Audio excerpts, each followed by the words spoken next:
Hi friends, అందరికీ నమస్కారం. ఏపీలో రైతుల కోసం మరో కొత్త పథకాన్ని అయితే అమలు చేయబోతున్నారండి. ఈ పథకం ద్వారా దాదాపు ₹1,00,000 వరకు లబ్ధి పొందే అవకాశం అయితే ఉంది. ఈ వివరాలన్నీ ఇప్పుడు ఈ వీడియోలో తెలుసుకుందాం. వీడియో ఎక్కడ స్కిప్ చేయకుండా చివరి దాకా చూడండి. అప్పుడే కంప్లీట్ ఇన్ఫర్మేషన్ అయితే తెలుసుకోగలరు. అలాగే ఫస్ట్ టైం మన ఛానల్ని చూస్తున్నట్లయితే ప్లీజ్ సబ్స్క్రైబ్ చేసుకోండి. పక్కనే ఉన్న బెల్ ఐకాన్ని క్లిక్ చేయడం ద్వారా నేను పెట్టే వీడియోలు నోటిఫికేషన్ రూపంలో పొందగలరు. అలాగే చాలామంది వీడియోని చూస్తున్నారు కానీ లైక్ చేయడం లేదండి.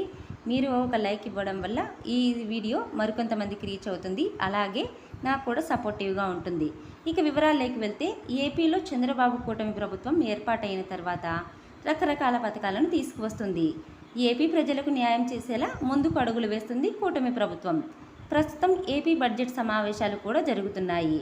ఈ నేపథ్యంలోనే ఏపీలో ఉన్న అన్ని వర్గాల ప్రజలకు న్యాయం చేసేలా చంద్రబాబు ప్రభుత్వం కీలక ప్రకటనలు చేస్తుంది. అయితే ఏపీలో ఉన్న రైతులకు తాజాగా అదిరిపోయే శుభవార్త అందించారు వ్యవసాయ శాఖ మంత్రి అచ్చెన్నాయుడు.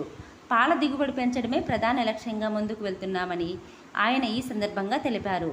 ముఖ్యంగా పాల దిగుబడి పెంచే దిశగా చర్యలు తీసుకునేందుకు ఊరూరా పశుగ్రాస క్షేత్రాలు అన్ని గ్రామాల్లో ప్రారంభించాలని ఆదేశించినట్లు స్పష్టం చేశారు మంత్రి అచ్చెన్నాయుడు. గతంలో ఈ పథకాన్ని అమలు చేశామని, కానీ జగన్మోహన్ రెడ్డి వచ్చిన తర్వాత ఈ పథకాన్ని మొత్తం ఆపేశారన్నారు.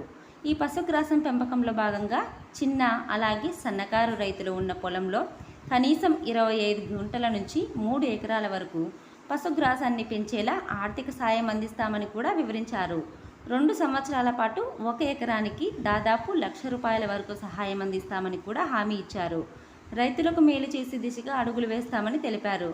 సో ఇది ఫ్రెండ్స్ ఈ వీడియో మీకు యూస్ఫుల్ అయినట్లయితే ప్లీజ్ ఒక లైక్ చేసి షేర్ చేయండి. అలాగే ఇలాంటి మరిన్ని వీడియోస్ కోసం ఛానల్ని సబ్స్క్రైబ్ చేయండి.